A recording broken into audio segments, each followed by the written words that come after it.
Kali ini kita bahas laptop 10 jutaan. Rekomendasi laptop 10 jutaan kali ini bukan yang kelasnya ekstrim buat gaming atau editing, karena ada kenaikan harga yang cukup signifikan, bahkan baru hitungan beberapa minggu aja harga udah pada naik lagi. Jadi laptop-laptop ini lebih ke kebutuhan kerja, dan juga masih oke banget buat para mahasiswa, sambil masih bisa dipakai buat hiburan kayak gaming serta editing ringan. Dan berikut ulasannya. Di daftar yang pertama ada Asus Expertbook P1 PM1403 CDA. Ini laptop kerja 10 jutaan yang isinya lumayan lengkap. Ditenagain AMD Ryzen 5 150 Zen 3 Plus 6 nanometer yang bisa di-boost sampai 4,55 GHz. Plus ada iGPU Radeon 660M. Buat kerjaan kayak pivot table Excel data gede, multitasking dokumen, sampai meeting online berbasis AI, semuanya jalan mulus. Dan lewat BIOS, VRAM-nya bahkan bisa diotak-atik sampai 4 GB. Jadi sekedar main Counter-Strike 2 atau Genshin Impact di setting medium Full HD masih bisa dapat 30-40 fps. Kalau Valorant masih bisa tembus 70-an fps. Sementara untuk layarnya pakai panel IPS Full HD 14 inci dengan engsel yang bisa dibuka sampai 180 derajat. Bodinya juga udah lolos sertifikasi militer MIL STD 810H, dilengkapi juga Wi-Fi 6E, Bluetooth 5.4, USB-C 65W, serta baterai bisa tahan sampai 8 jam. Soal RAM, di harga 10 jutaan masih dapat 8 GB DDR5 dan SSD NVMe 512 GB. Tapi kalau budget dilebihin ke 11 jutaan, ada opsi 16 GB yang lebih plong. Untungnya tetap upgradable kok, termasuk penyimpanannya juga, karena ada 2 slot NVMe Gen 4. Sedangkan untuk harganya, laptop ini dijual di harga 10,8 jutaan. Link pembelian ada pada deskripsi, dan berikut spesifikasi lengkapnya.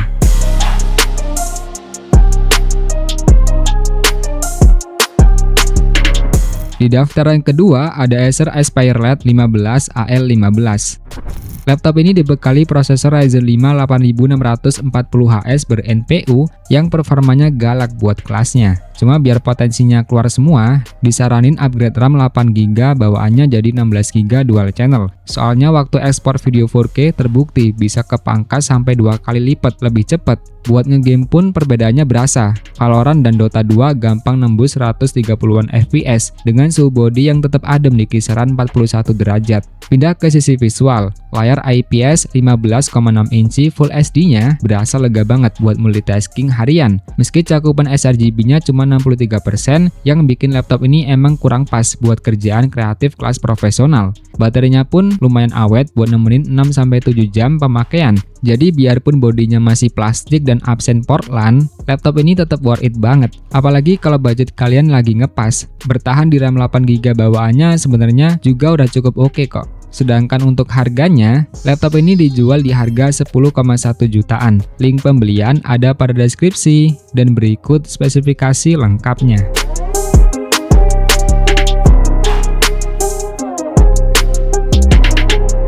Di daftar yang ketiga ada Advan Workplus AI. Laptop ini tampil beda lewat desain motif geometris karbon yang elegan, dan di dalamnya ditenagai AMD Ryzen 7 255 dengan 8 core Zen 4 yang emang tangguh buat ngurus kerjaan. Buat urusan grafis dipasangin Radeon 780M yang performanya lumayan mengesankan. Malah nyaris nyamain handheld gaming PC sekelas Ryzen Z1 Extreme. Jadi buat main Dota 2 di 1200p scenes ringan bisa dapat 100-an fps. Valorant di setting low 1200p bisa tembus 170-230 fps. Sementara Cyberpunk 2077 Medium dengan VSR 3 Performance masih bisa dapat 40-55 fps. Lalu untuk RAM bawaannya ini hanya 8GB ya, DDR5 5600 MHz single channel. Tapi ada 2 slot SODIMM yang bisa di-upgrade ke dual channel biar performanya naik signifikan. Apalagi tersedia juga varian langsung 16GB dengan selisih harga cuma 400 ribuan. Lalu untuk layarnya pakai panel 14 inci Full HD Plus IPS dengan aspek rasio 16:10. Kalau soal daya tahan, baterai 60Wh-nya bisa nemenin sampai 7 jam buat pemakaian ringan. Didukung dual cooling system biar suhunya tetap stabil pas dipakai kerja lebih berat. Sedangkan untuk harganya, laptop ini dijual di harga 10,5 jutaan. Link pembelian ada pada deskripsi, dan berikut spesifikasi lengkapnya.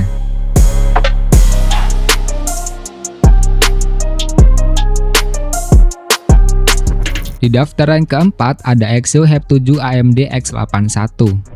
Laptop Exeo ini ngebawain Ryzen 7 6800H yang punya 8 core 16 thread, dimana dulu biasa nangkring di laptop kelas gaming, dan punya eGPU Radeon 680M yang lumayan cukup mumpuni buat editing ringan sampai gaming. Kelebihan utamanya ada di RAM, karena di kelas 10 jutaan kecil udah langsung dikasih 16GB DDR5 dan masih full upgradable via 2 slot SODIMM sampai 64GB. Plus storage-nya juga bisa ditambah lewat slot M.2 kedua tanpa perlu ganti SSD utama. Kalau soal rendering, performanya lumayan gesit. Export video 4K 60fps di CapCut cuma butuh waktu 2 menit. Kalau di DaVinci Resolve sekitar 11 menit, dan suhu CPU-nya juga tetap terjaga di 60-an derajat berkat 2 kipas plus 2 heat pad. Baterainya juga lumayan tahan lama, sanggup nemenin nonton video 1080p sampai 8 jam lebih. Dibanding Advanced Workforce AI yang pakai Ryzen 7 255 tadi, dengan arsitektur Zen 4 lebih baru dan garansinya udah 2 tahun, Exeo ini emang kalah di sisi prosesor dan garansi yang masih 1 tahun, tapi menang telak di RAM bawaan yang langsung 16GB. Ditambah desain bodi aluminium yang lebih premium dan opsi garansi accidental damage protection.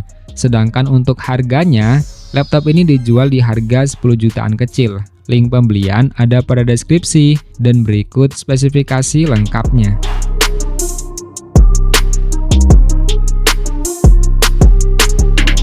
Di daftar yang kelima ada Lenovo IdeaPad Slim 3i 14 IRH10. Laptop kali ini tentu nggak diniatin buat gaming berat atau kerjaan render, karena laptop ini didesain untuk yang butuh perangkat produktivitas harian kayak ngurus data banyak di Excel, ngetik tugas kuliah, atau kerjaan kantoran ringan menengah, sambil bisa dipakai buat gaming tipis-tipis. Prosesornya pakai Intel Core i5 13420H yang bisa di-boost sampai 4,6 GHz dan dikasih RAM bawaan 8GB DDR5 serta SSD NVMe 512GB Gen 4. Kalau buat sekedar main game ringan kayak Dota 2 atau Genshin Impact di setting medium masih bisa dapat 25 sampai 40-an FPS. Malah Valorant bisa nyampe 60-an FPS. Untuk layar pakai panel 14 inci resolusi WSGA IPS rasio 16:10. Dibungkus bodi kombinasi aluminium dan plastik ABS yang udah lolos sertifikasi military grade mil SED 810H. Lalu baterai 50 Wh-nya diklaim bisa tahan sampai 8 jam pemakaian. Dan yang bikin makin worth it, garansinya udah termasuk premium care plus accidental damage protection selama 2 tahun. Cuma perlu dicatat, harganya sempat di angka 9,9 juta sekitar 2 minggu lalu. Sekarang naik sekitar 600 ribuan lebih mahal. Jadi kalau mau ambil mending dicek dulu harga terkininya. Sekarang di 10,5 jutaan. Link pembelian ada pada deskripsi, dan berikut spesifikasi lengkapnya.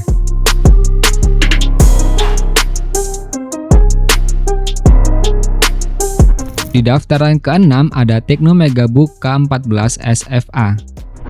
Laptop dari Tecno ini nawarin build quality yang lumayan mengejutkan buat kelasnya. Full aluminium di semua bagian case, dengan engsel yang smooth dan bisa dibuka sampai 180 derajat. Ketebalannya juga ramping banget di 18 mm dengan bobot yang relatif ringan di 1,4 kg. Kalau untuk performanya ditopang sama Ryzen 7 7735HS 8 core 16 thread yang bisa di-boost sampai 4,75 GHz dan punya eGPU Radeon 680M serta RAM 16GB LPDDR5 onboard. Ya, RAM-nya ini solder alias nggak bisa di-upgrade. Nah, kalau untuk baterainya jadi salah satu jualan utamanya. Kapasitas 70 Wh yang jumbo banget buat ukuran laptop 14 inci, dimana ini bikin daya tahannya bisa tembus 13-14 jam pemakaian normal, plus dilengkapi fast charging 65W Type-C Gen yang ringkas. Konektivitas juga lengkap banget buat laptop setipis ini, ada port LAN RJ45 yang jarang ditemuin di laptop tipis, plus 2 port USB-C, HDMI, dan juga USB-A. Audionya pun dinilai premium oleh sound engineer, ditambah fitur fingerprint yang nyatu sama tombol power dan privacy shutter buat webcam.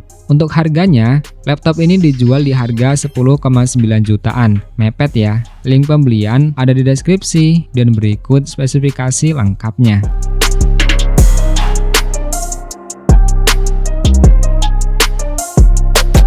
Terima kasih udah nonton sampai akhir. Jika ada tambahan bisa masukkan di kolom komentar. Untuk harga yang disebutkan merupakan harga sewaktu video ini dibuat dan bisa berubah kapanpun entah naik atau turun. Semoga informasi ini bermanfaat. See you next video.